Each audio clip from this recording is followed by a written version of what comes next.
Good morning, saints. Good morning. Oh, I guess it's afternoon now. I'm used to the morning. I'm happy to see you. Welcome to St. Columba's. I'm the Reverend Ann Bolles-Beaven, rector of this beautiful chapel, and I'm so happy to see you all here today for the rededication of our glorious Booth window. And we're going to hear all about it, and the first thing I'm going to do is thank God, because we are very grateful for the window. I'm going to rededicate the window and thank those who made it possible. I will make your windows of agates and all your borders pleasant stones. Look upon the rainbow and praise him who made it. How beautiful it is in its brightness. Let us pray. O Lord God, the whole world is filled with the radiance of your glory. Accept our offering of this window, which we now rededicate to you for the adornment of this place and the inspiration of your people. Grant that as the light shines through it in many colors, so our lives may show forth the beauty of your manifold gifts of grace, through Jesus Christ our Lord. Amen. We bless your name, O Lord, because it has pleased you to enable your servants Diane and David Canapari and Kim and Larry Engineering to offer this restoration for your worship. Remember them for good, and grant that all who benefit from this window may show their thankfulness to you by letting your light shine through their lives to all our good and to your glory, through Jesus Christ our Lord. Amen. I'm going to turn it over to the man I married, Paul Bolles-Beaven. Yeah, oh, you're welcome.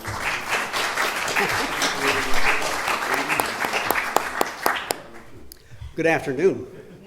I'm Paul Bolles-Beaven, and in addition to be the man she married, I am also the co-chair of the Capital Campaign Committee of the Historic Preservation Trust of St. Columba's Chapel. I said that on one breath.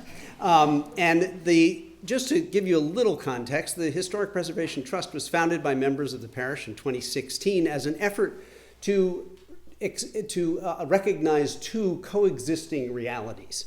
This is a glorious worship space of a vibrant worshiping community of the Episcopal Church, and it is also a historic gem in the heart of Paradise Valley with these extraordinary windows, the architecture of Wilson Eyre, and it is the legacy of Mary Devlin who founded this chapel, and it's a beautiful thing to preserve.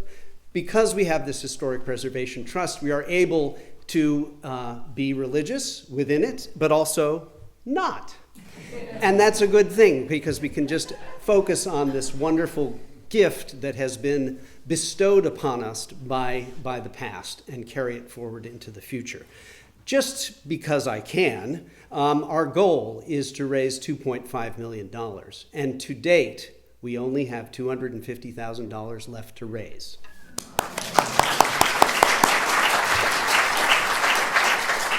With the generosity of foundations, neighbors, parishioners, we have been able to replace the slate roof, which was over 100 years old, repoint the exterior stone of the chapel, care for our lovely beech trees on the property, restore the lich gate at our entrance, and now restore the Booth window. I want to recognize and thank the neighbors who made this possible. Kim and Larry Engineering happen to live. Stand up for a moment. Go ahead. Not only do they live in the home that Booth lived in when he was supporting the building of this chapel and a member of this parish, but also Kim is known to dabble in stained glass. And I can tell you that when the window was removed and when it was put back, they were both here watching every moment and with great patience and verve. And we're very, very grateful to them for their support of this restoration. David and Diane Canapari, if you would please rise just a moment so we can thank you.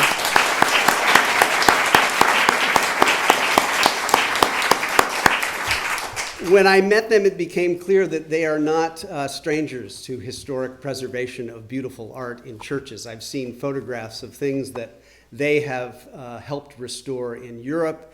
And I have to tell you, it's a little bit unique. And David, I apologize if I don't quote you exactly, but when we were speaking about their involvement in the capital campaign, he said words to the effect of, "I want to do something sexy and something not sexy."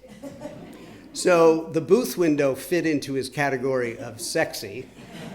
Not sexy was to help pay for the drainage of our churchyard. So I thank you for being both sexy and not sexy, and for your generous support. So thank you to both of you.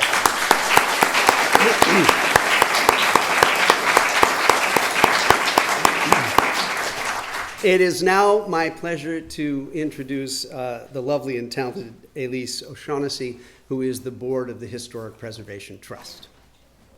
Not the entire.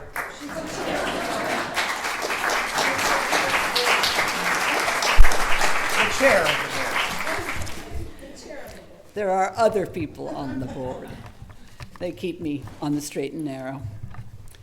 Before I introduce the main attraction, I want to say a few words about the last 6 years at the Historic Preservation Trust. And it boils down to this. Boy, have we been lucky. And now I can hear Reverend Ann quoting her dad, saying, some call it grace, dear. Take St. Columba's history with the Van Buren family. When I joined the HPT board, I vaguely knew that they were generous supporters of the chapel with a significant churchyard presence. What I've learned since is that their foundation is involved in almost anything good happening on Aquidneck Island, and that they don't just hand out checks. They help you think about what you want to do and how you're going to go about it and what you need to learn before you start. And after they've given you a check, they want to know how it all went and what you got out of it. The Van Buren Charitable Foundation helped us get ready for our capital campaign and have supported us all the way. And so we're especially thrilled that Archie and Helene could join us today. Thank you, guys.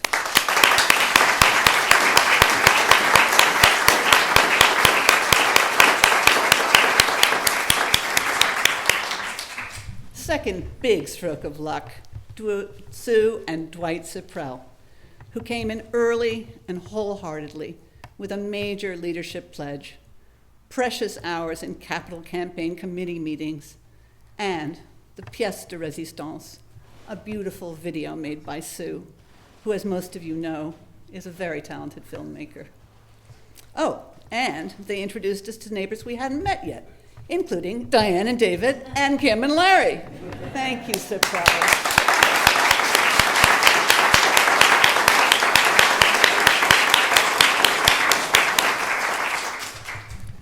Lastly, there's the parish itself, with its deep love for its chapel and churchyard, and the energy and leadership that Reverend Ann and Paul have brought to our community. Members who already give what they can to support St. Columba's faith mission have opened their wallets again to support the HPT's preservation work, contributing more than $500,000 to the capital campaign. No wonder St. Columba's won a stewardship award from Preserve Rhode Island a couple of years ago. So thanks to all of you here who, with your deeds and your dough, have helped power us, and that includes the HPT board, the rest of the board, Meg Little, Melissa Welsh, Bob Fye, Lissy Dellenbaugh, Julie Tolan, and Reverend Ann and Nancy Piazza, who are on the board. What's the ex officio, which I always joke means they don't have anything better to do. Now on to Julie. Where are you, Julie? There she is. Julie Sloan has worked in stained glass for over 40 years. I'm sorry, Julie, I had to say that. She doesn't look it, but she did. And is the author of several books, including Conservation of Stained Glass in America, Light Screens, The Complete Leaded Glass Windows of Frank Lloyd Wright, and Frederick Crowninshield, A Renaissance Man in the Gilded Age, written with the artist's great-granddaughter. And Julie's currently co-writing a book on the stained glass of artist John Lafarge. She lectures widely and has been an adjunct professor of historic preservation at Columbia University since 1985. Her conservation projects include St. Thomas Episcopal Church in New York, H.H. Richardson's Trinity Church in Boston, Harvard University's Memorial Hall, Princeton University's Chapel, and the state houses of Connecticut, Massachusetts, New Jersey, and Pennsylvania. She, I think most importantly, oversaw the restoration of our David Maitland Armstrong windows, in fact, everything, in the late 1990s. And so you can imagine how thrilled and relieved we were when she agreed to guide us through the Booth Window project. After our first in-person meeting with Julie, I said to Paul, I think we just do whatever she tells us to do. Which didn't stop HPT board member Bob Five from reading all 29 pages of the technical specs she provided for the job. I tried. And when she recommended that we choose Mark Beard of Scintilla Stained Glass from among the many bidders, that's what we did. And the glorious result is what you see before you today. Thank you, Julie. Thank you, Mark.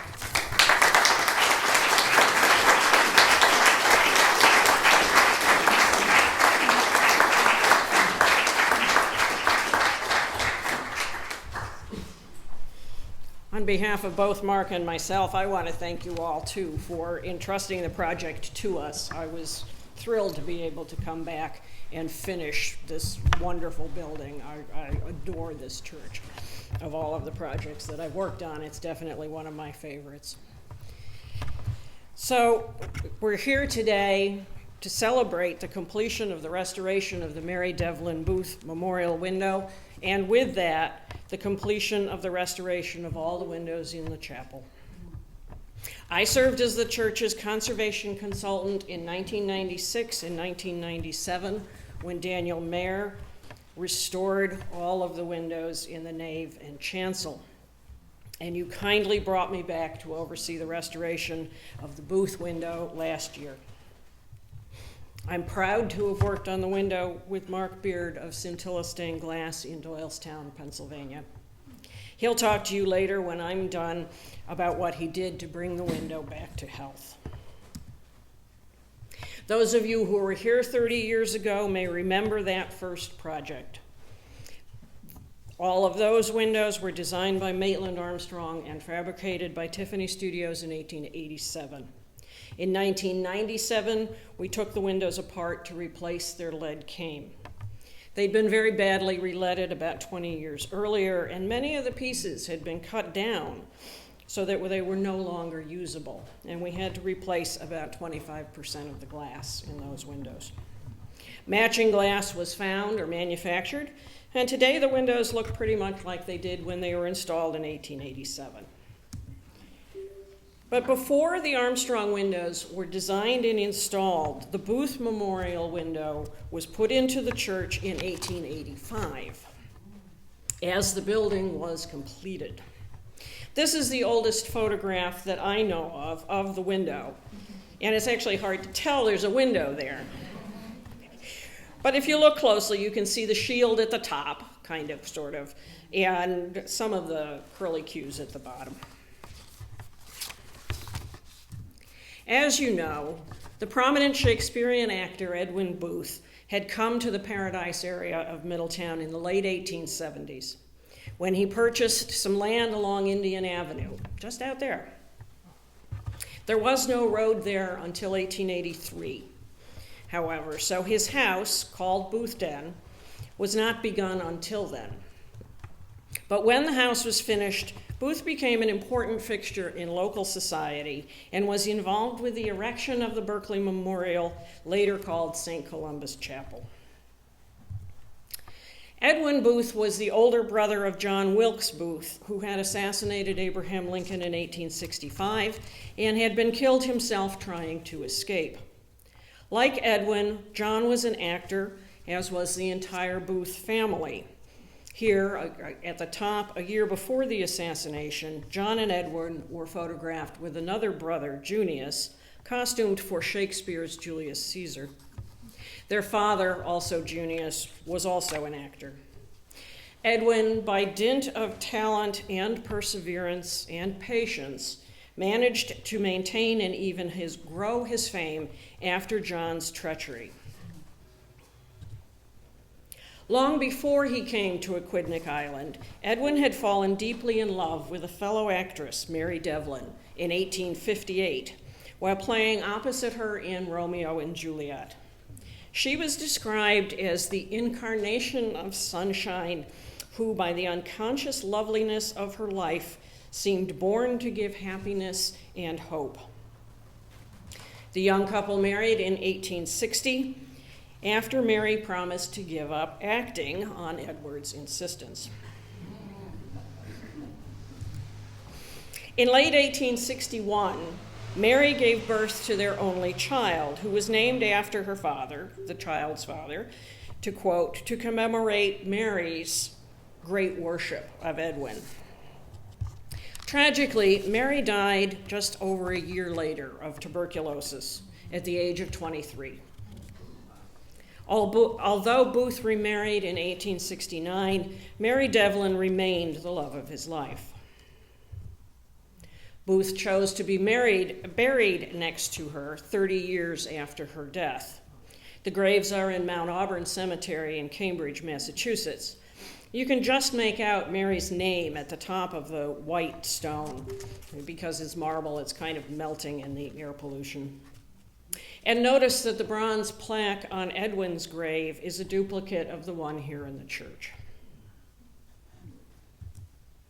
In 1888, Edwin bought a row house in New York City's Gramercy Park and gave it to the fledgling Players Club, of which he was the first president. The one stipulation was that he could live there for the rest of his life. Today, his residence there is something of a shrine. A copy of his portrait by John Singer Sargent hangs over the fireplace in the main lounge. His apartment on the 3rd floor has been preserved. Over the bookcase on the right is the portrait of Mary. On the table in the center, outlined in the yellow square, is a sculpture of Edwin's hand holding Edwina's. It's hard to make out, but that's what it is. On the right is the portrait of Mary that hangs in Edwin's apartment. It was painted by Eastman Johnson in 1885, the year the window was made, 22 years after his death, from this photograph portrait. Eastman Johnson also painted Edwina's portrait the same year. She was 23, the same age as her mother when she died. When Booth died in 1898, he was commemorated by the Players Club with this stained glass window by John Lafarge. It was placed in the Church of the Transfiguration in New York, also known as the Little Church Around the Corner, or the Actors' Church, a few blocks away from the club. 20 years after Edwin's death, the Players Club erected a statue to him in Gramercy Park, across from the Players Club. Now back to Middletown. Edwin began building Booth Den in 1883. He hired Calvert Vaux to be his architect. Vaux was primarily a landscape architect and had worked with Frederick Law Olmsted to design Central Park in New York. He had also worked with Andrew Jackson Downing and Frederick Clark Withers, prominent architects of the Carpenter Gothic and Queen Anne styles. Vaux's son Downing was engaged to Edwina Booth at the time, which probably had something to do with Edwin's decision to hire Calvert. Downing Vaux, however, was mentally ill and tried to commit suicide, leading Edwina to break the engagement. The Booths' plans to move into the house in that summer of 1883 were delayed because of this, and Calvert Vaux was no longer associated with the house. The house was completed for residency by the following summer, 1884, and the Booths moved in. As Boothton was being built, The Berkeley Memorial Chapel was being planned across Indian Avenue. Edwin and Edwina became very involved in the project. They provided the space for Bishop Thomas March Clark to dress for the ceremony of the laying of the cornerstone in October 1884, and provided refreshments at Boothton afterward. Edwina adorned the cornerstone with flowers from her garden. When the bishop requested that attendees at the service pony up for donations to complete the building, Edwina offered the first stained glass window in memory of her mother. Edwina married about 6 months later, becoming Mrs. Ignatius Grossman, and spent the summer of 1885 traveling in Europe on her honeymoon. Edwin must have overseen the production of the window and probably paid for it as well. Oddly, nothing is known about the window's maker. We do know that the design is based on a portrait of Mary Devlin painted by William J. Hennessy. Hennessy was a popular painter and illustrator and made a number of magazine illustrations of Booth in various character roles. His paintings are pleasant, often Europeans in idyllic landscapes. But sadly, the painting of Mary Devlin is now lost. The best clue about who made the window is found in a few passages left intact after the last restoration, which happened about 50 years ago. They're outlined in white on the photograph on the left of the whole window, so that you can get an idea where they are. The whole window is not made in this method.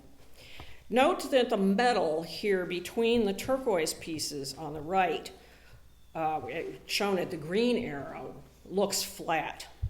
It looks more like cement than metal.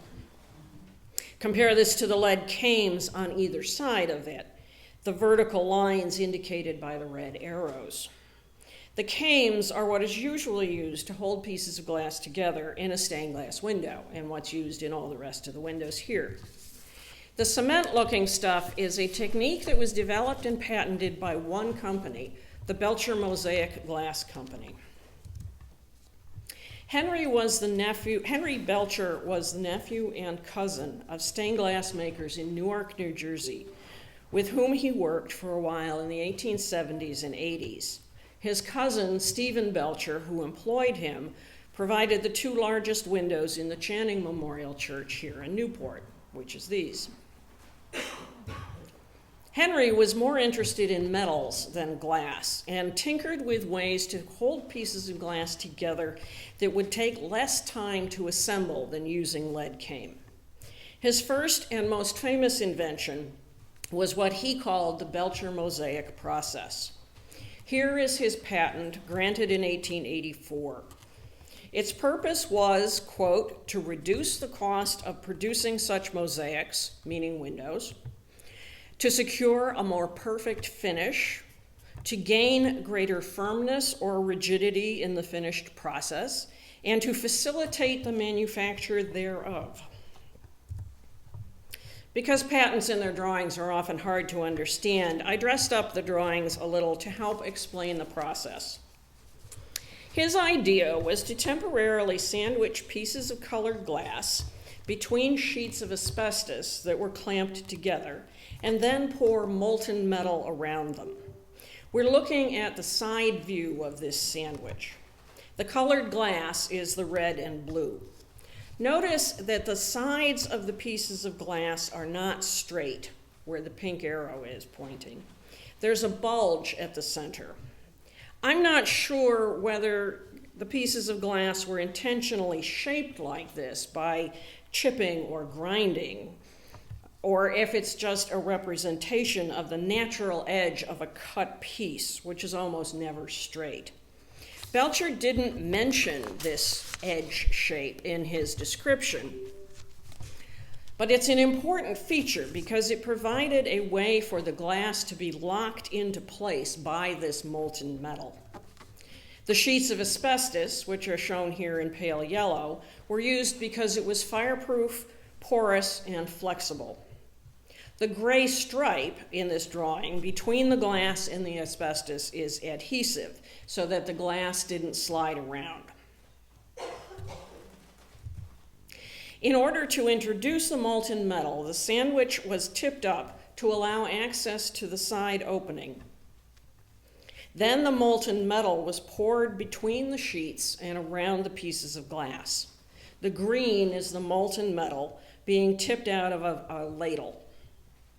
This metal was a white metal amalgam, basically meaning junk metal, that melted at a very low temperature and contained an assortment of toxic metals like lead and tin. Because the metals used in the process and the process itself with the asbestos sheets are so toxic, no one makes Belcher mosaic today. After the metal was allowed to cool, the asbestos sheets were removed.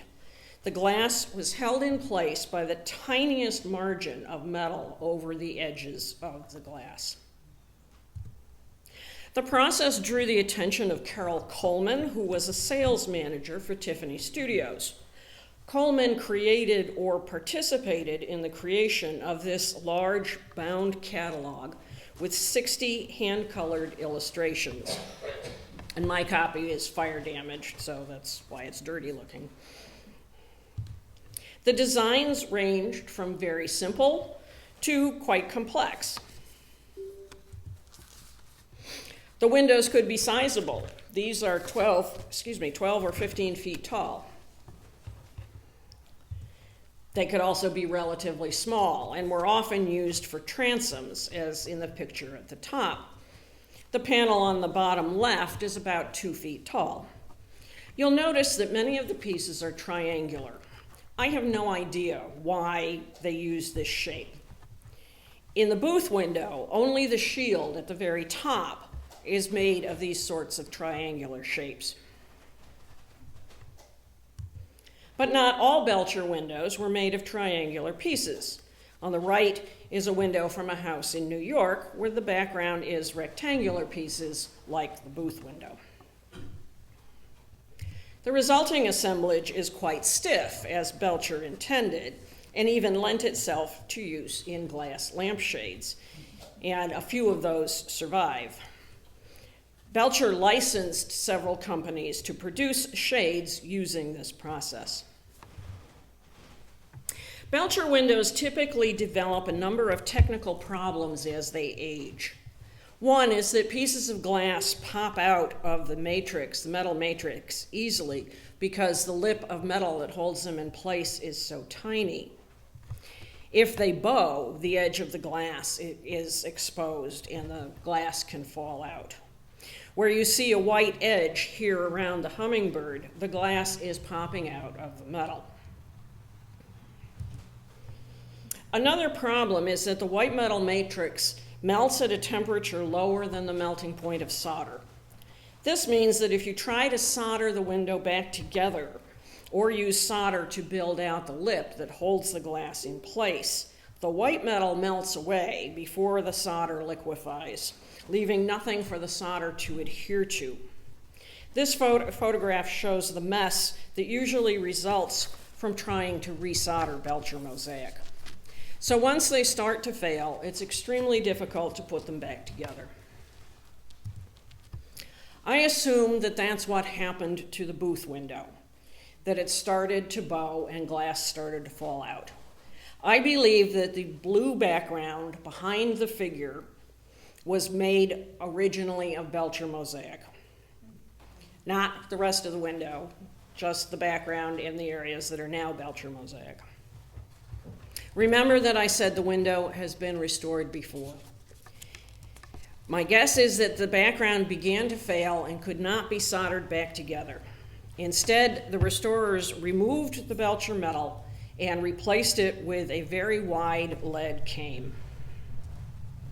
Here you can see a detail of the Belcher metal in the blue figure 8 pieces next to the leaded blue background rectangles. And you can see how much bigger the line is from the lead. This changed the way the window looked. It made it much darker because there was so much more metal in the window. It also took fewer blue pieces to fill in the background because the cane took up so much more room than the Belcher metal had. And so about 3 to 4 inches of glass across the width of the window was lost. There were also other problems with the previous restoration. One was that it just didn't look good. So the soldering here of that blue background stuff is just sloppy. And where the yellow arrows are pointing to is waterproofing putty that had not been cut back far enough under the lead cames, and also cut the amount of light that was coming into the window.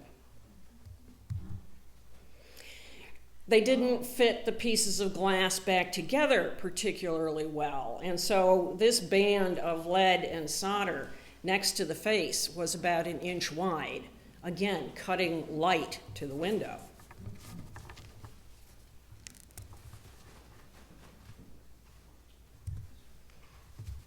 Where there was broken glass in the areas of the window, like the bottom of it, that were not held together with Belcher mosaic, but with lead, the way they fixed the breaks in the glass, not using glue but using copper foil, made it very difficult to read the inscription because they left such wide, dark lines.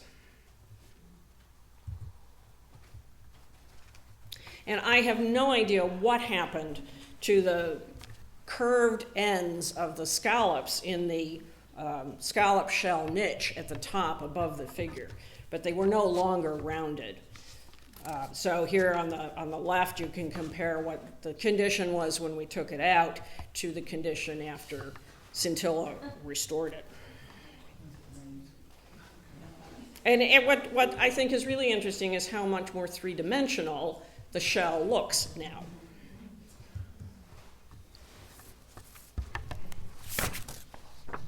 In February 2023, we put the project out to bid to a selected group of conservation studios who had the experience to tackle a window like this. 3 bids were returned, and Scintilla Stained Glass was the selected contractor. Now I'll let Mark from Scintilla give you some idea of what went into this amazing project.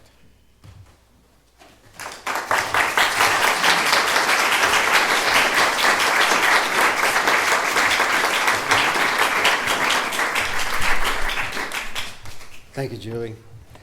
I'd like to invite my daughter Ashley to come up because she was also instrumental in the day-to-day process of working on the window. Julie covered a lot of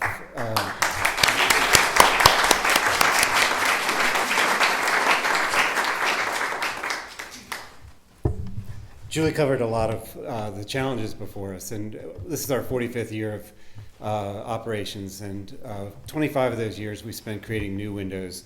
And it's pretty easy to impress people when you go from clear glass to a beautiful stained glass window. They usually see a remarkable difference, and restoration's a different animal. We worked on Bryn Mawr Presbyterian Church under Julie, and right before COVID hit, we started with the removal and managed to do a lot of work while they closed the job site down. We put it all back in and looked for all the world like it did before, and that's the goal of conservation, is to, put it back as it was. But that window had been moved from the front of the church to the side of the church, and so there was a lot of peripheral damage, but we were able to restore it, and everybody was delighted. But this window posed a challenge that you can acknowledge the genius of the maker, but also curse the restorer 50 years ago who made life hard. So this slideshow will kind of show you some of the things that we dealt with. The lower panel is kind of a distinct style and just very done with tight, small leads and well-fitting pieces, but there was a lot of, when you fire a piece of glass, there's an annealing process, and some of the American art glass of the late 1800s just didn't take well to it, and depending on the technician at the kiln and the type of kiln used, the glass could crack immediately or it could crack 20 years later. And so a lot of this glass had cracked before the previous restoration, and their approach was just to fill it with leads and solder, and in general, black disguises what you do in a stained glass window, and color reveals what you're trying to do. So everybody gets used to looking at it for a while and it doesn't look terrible, but then when you put it on a bench and see some of the pieces, This is during disassembly. You can still see the crust of putty along the edge of every glass before it's cleaned. And Ashley's role was to return the glass to as pristine a condition as possible by very carefully removing the putty from the edges of the glass and from melting out the solder and refoiling the blue background pieces, of which there were thousands. Julie showed some of this kind of work, and it was just a shame because the lettering is beautiful, the glass is beautiful, and these random solder lines running through it were anything but. So so that one, you can see the smooth cut is intentional. That's where lead should go. But the other cuts were heat related or stress related. So we used a conservation epoxy that's $1,100 a gallon for edge gluing the pieces back together, and it's remarkable. It's UV stable. It doesn't yellow. It's all the best that chemistry was promised us when they talked about it. So during the fabrication and weatherproofing process, we would mask off all the areas that were glued to protect the glue from the further operations. So there you can see the bottom panel completely re-leaded with the original size leads. Julie said, we're going to use the narrow leads. And I said, I think wider would be better because I don't think the glass is going to fit right. And sure enough, the glass wanted to go where it wanted to go, and it did fit back together. One of the challenges with restoration is if you're the first to get to it, you've got a great blueprint of what it should have been. But in this case, we had a lousy blueprint because it was put together so crookedly that we made a large photograph, we put grids on it, and trusted that all the pieces would fit, and eventually it all came together. I mean, I was glory to God that this was a process. Here you can see in reflected light, which you don't often see inside a church. When we were set up outside, some people had the benefit of coming along and seeing what windows can look like. But you can see the soldering is nice and tidy. The leads are gleaming. The glass is shiny. The repairs are all but unnoticeable. So that was our goal. And even with 27 pages of specifications, I think Julie kind of handed off like, I trust you to do what's best. That's what she said. This is Ashley on site. The original bar location went right through some of the lettering, and we thought if we just moved it down, an inch, we can improve the appearance of it. And so I sent this picture to Julie and said, "Are you okay with moving the bar?" And normally that's a big approval process, but she came right back and said absolutely. And so having the nice space to work outside, we were able to accommodate situational ethics and improved appearance. The second panel, as she mentioned, was badly deflected, and we see all this all the time in stained glass, not always to this degree. So this part didn't scare us so much, except for the sheer quantity of the blue tiles. This one shows the disassembly of all the pieces, but you can see every single blue tile had a crust of putty on the front and the back, which had to be removed. And you can also see, especially on the right side, you can see a band of dark glass going from top to bottom. I couldn't believe that the original artist would have done it that way because it just looked too mechanical and too unrefined. So we considered that, and we talked to Julie and said, we're going to have to add 3.5 inches of new glass to this window. We want to introduce the new glass throughout rather than just having a band at the bottom. And I challenged Ashley to take a look at this and see if she could come up with a better arrangement for the blue. So she did. We laid it out on a light table, and she rearranged all the pieces so that even now I'm challenged to tell you which of the pieces are new. I mean, up close I could, but from a photograph, it's not. It's the kind of thing that's impossible to specify, right? You can't just say out of 1,400 pieces, I want that piece to go there. So it's really Ashley's artistic eye that put this composition together, and I'm just delighted with it. When we went back in, it just scintillated. It was just more than I could have hoped for. So it's a very tedious process. After cleaning, she had to wrap each piece with copper foil and solder it with an and iron, and this is just hours on end of the repetition. And she flew back every week from Palm Beach, and I was sure one day she was going to say, you know what, it's been fun, but she stuck it out. So you can see the amount of detail. These are about 3/4 of an inch high by 1 inch wide, so just very fussy work. But in reflected light again, you can see just the shimmer of the clean glass, and the copper foil isn't taking away from the blue textured glass. It just gleams. And then in transmitted light, like what you have now, it's just remarkable to me. You know, she's got the deeper glass next to the figure. It just brings such depth to the window. So, you did a great job.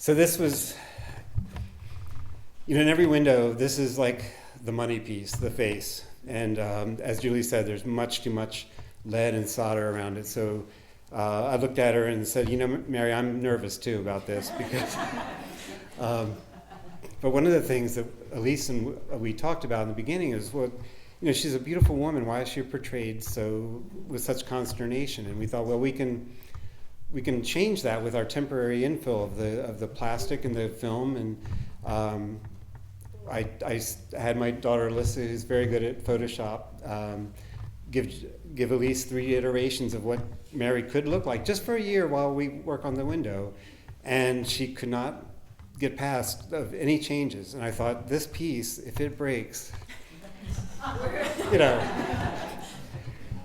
I won't be able to save it. But it was a fascinating process. There's a woman in Bucks County who does museum exhibits in New York City, and we worked with her to create a film that would be more saturated than what you're used to.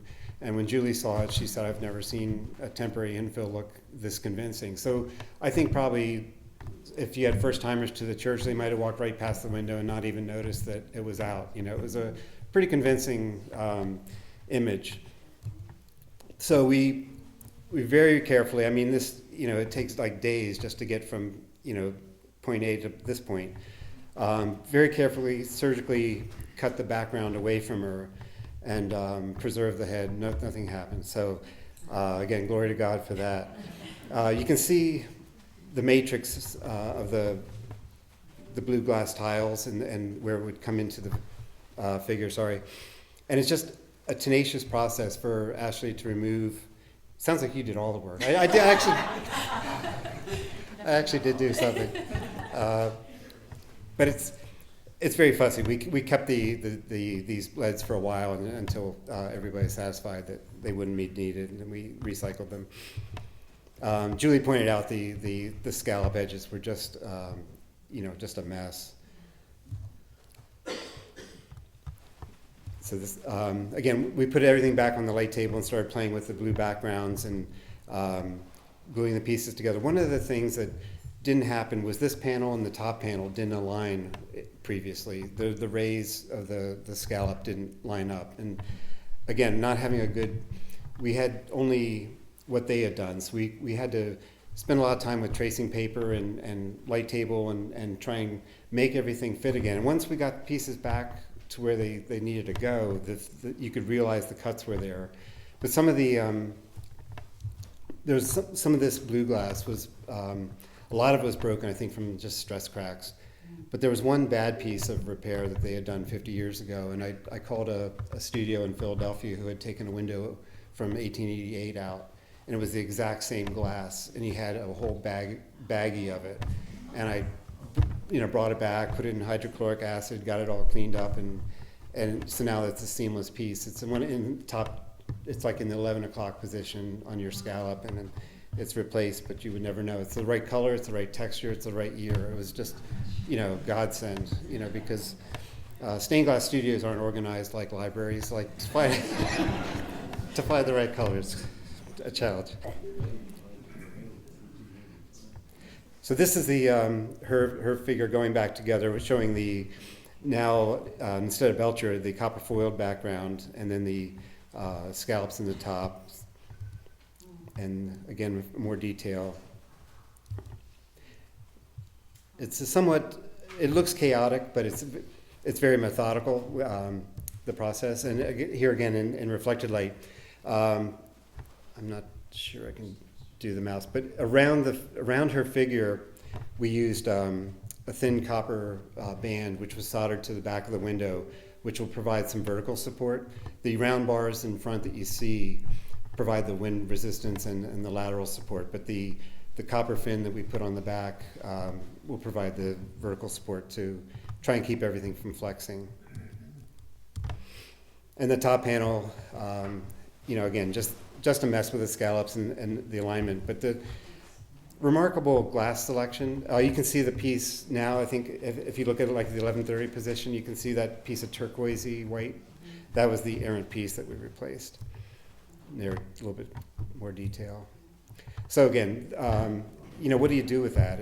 You salvage the pieces at 247, and then the rest of it just becomes, nothing. Then on the other Belcher mosaic was this like kind of egg and dart pattern, and you can see that they had taken the wrong color glass and tried to melt it in. As Julie was explaining, you just can't solder that Belcher metal. So we knew, we didn't have anything to work with there. So we created a new pattern and new rubbing, new pattern pieces with glass samples that we matched. Then we applied paint to match, fired in the kiln, wrapped them in copper foil and soldered. And so our new piece is pretty convincing both in reflected light and transmitted light. So that's the lower part of the band up there. It's indistinguishable really from the rest of it. If I hadn't pointed it out, probably no one would notice. Again, more pieces with the epoxy gluing to preserve the original glass, but to eliminate all the unsightly repairs. And you can see here the tan manila paper is how we had to create patterns for all the scallop edges because it wasn't perfect. Each one was unique, but we wanted to make it look consistent. So now you can see the scallops in place. You can see a glare off the shield. That's plate glass that we used on both sides to preserve the mosaic. And we did that on the shield and the two long vertical 8-ball pieces. And so that's the window coming together. Then we come to the installation. Some unpaid help. She blessed us with fantastic weather, and just shared the joy of seeing the window back on site. I think was a great relief to everybody. We tried to adhere to a timetable, but ultimately, price is fixed, quality is fixed, time is variable. That's how we orient it. There's dear Ashley working on the fins. Charlie up on the scaffold. It's just amazing when it went back in. In the studio on a light box, it's interesting, but in a window in a building, it's excellent. That's where it belongs, and that's where it looks the best. So Mary's legs. You can all but the last section in. We just found, Kim and Larry told us about a place that you could walk to, but we didn't know the area, so we sent Matt for lunch every day and just set up a table outside, and it was actually a great time. I love the way the light came modeled through the trees here. It just was sort of God's way of saying, I'm happy with the way it looks. This is the interior picture, which looks very much like it does now. And Ann took this picture of Ashley and me working. So Julie and I will both be available to answer any questions in case we didn't hit all the notes. But just thankful for the opportunity to work for you and to really feel good about a project. I mean, 45 years I've done hundreds of churches, and this one is special in every way. So, and especially working with my daughter for 7 months.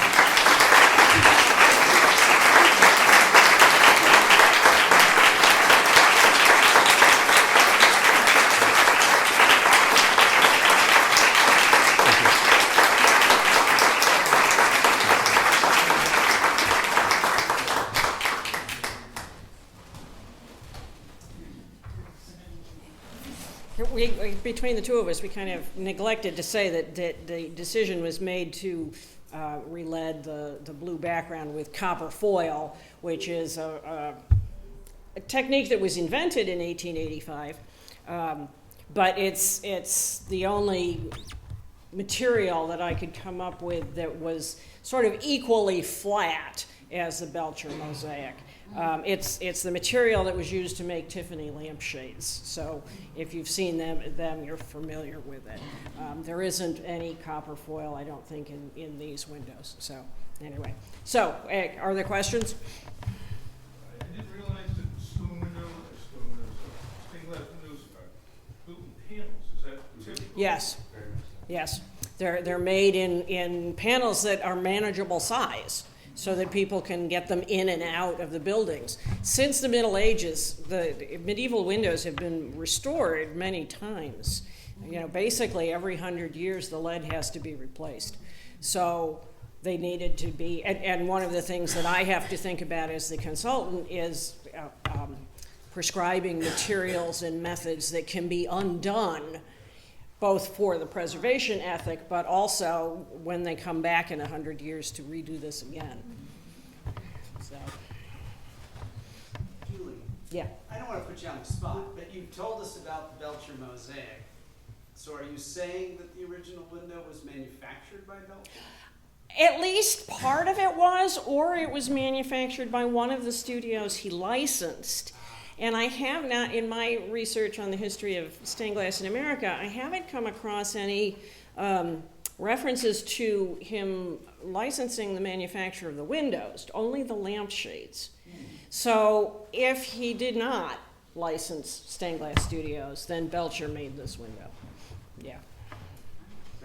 Yeah, and I would have loved to have been the fly on the wall of Edwin Booth going to the studio. Yeah, whether he ever did or not, nobody knows. But was he standing there like I was standing on Mark's shoulder? No, I don't like it that way. But I also think it's funny because she doesn't look like Mary Booth. So, yeah, yeah, yes. Is there any way of estimating how much this window cost when it was made? I'm trying to think if I saw a reference to how much it cost. I don't think I did, but I would guess it was probably between $500 and $1,000. Yeah. Yeah. And that would have been an expensive window. Wow. Yeah. And it's the size primarily. Yeah. So, yeah. Yes. As you mentioned, that the lead has a limited lifespan because of the environment. Do you foresee changes in how frequently you're going to have to re-lead paintings or glassworks based on changes in temperature and also protecting the windows from wind in a more robust way? Well, the picture I showed of the church, an early picture of the church before the trees had grown around, the window was already covered with plate glass at that point. We do use a lead that is, the lead that they were using in the 1880s was pure 100% lead. And now we use a lead that's been tested, an alloy that has 3% other metals in it. So it's 97% lead, and then tin, antimony, and what's the other one? Copper sometimes. Copper, yes. And those make it stiffer. They make it expand less. It's the movement of lead that causes it to fail. So as it expands and contracts, it becomes brittle and cracks. And it's the same phenomenon that causes airplanes to fall out of the sky, and you read the story and it says the metal was fatigued. It's metal fatigue that is. So, the scientists say this lead will last more than 100 years. I won't be around to test it, so I don't know. Yeah. Yes. When we saw the photographs of the large panels with those big curves, is that due to wind damage or thermal expansion? It's partly thermal expansion. Now, that was a heck of a lot of lead between those pieces of glass. And with the plate glass on it, the plate glass that was there before the plastic that we took off had not been vented, so it would collect heat. And there was no place for the heat to go. So the lead would just expand, and there's no place for the lead to go. It can't go sideways, so it can only go in and out. And that is a common cause of bowing. But it's also the weight of the lead in this case, because so there if was... it's subject to a whole lot of really hot sunshine Yeah. in that confined space, it's just like a little greenhouse inside. Right. So now when we put protective coverings on windows, we vent them at the top and the bottom to allow the heat to escape and draw in cooler air at the bottom. Yeah, thank you. And also there's, just as you saw the Ashley putting the fins on the upper panel, all along the drapery on the middle, on the large panel, are external brass fins soldered to the lead. So if you imagine that you only had ribs, you would just do that. But if you have a spine, that keeps you vertical. So those ribs will help the vertical component. And the copper foil that is the base metal under the solder in the blue area, the copper does not expand as much as lead does. There. Since you vented it, talk about, is there a risk that it is a moisture issue? We're on the water. It's interesting. That window, we vented to the inside. Typically, venting to the inside is considered superior because the air in the inside of the building is likely to be more conditioned than the exterior, even though at the time this building was not air conditioned. And what happened was that the protective glazing got really, really wet. There was a ton of water just dripping down the inside of the protective glazing on that window. And at the time, the basement here was incredibly wet. And so Dan Mayer came back and closed the vents on the inside and opened them to the outside. And it doesn't get wet now. So this is vented to the outside. So it's the protective glazing that's vented, not the stained glass window. What does it weigh? The large panel is probably 60, 70 pounds. And so probably... 250? Yeah, Yeah. probably under 300 all told. Yeah. The protection glass is all of that. Yeah, heavier than the stained glass. Yes. Is most of the damage in the window when you take it out due to the lead or to splits and cracks in the glass? And then a follow-up question is, if it's in the glass, when you take it apart, roughly what percentage of the glass pieces are reusable, and therefore the rest are not reusable? In this window, all of the glass that was in there was reusable. Where it was broken, Mark glued it back together. He had to add new glass because glass had been taken out in the restoration 50 years ago. So it's a high percentage of recycling? Well, in preservation ethics, the glass is considered the artistic part of the window, not the lead. So we try to save as much original glass as is humanly possible. If the piece is completely shattered into, pinhead size pieces, in some cases you do glue that back together. But those are very rare occasions, and we would replace glass. But like all of the glass around the head of the scallop, didn't make any sense to glue it back together and make a shape that worked. So that was replaced. Again, thank you. Yeah. We'll take one more. Anybody? No, you're all thinking about your team. Yeah.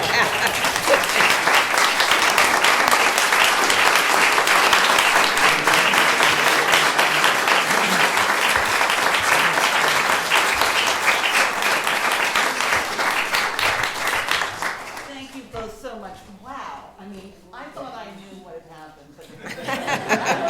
but here today, and what an awesome would you like to join? If you have more questions for these people, you can see them up walkway, as Ann says, up the walkway. Up close and personal. Where Meg and her stalwart team have made us a beautiful tea with some bubbly to celebrate. We would love it if you would join us and just hang for a bit. It'll be very, very nice. Thank you. Thank you all again.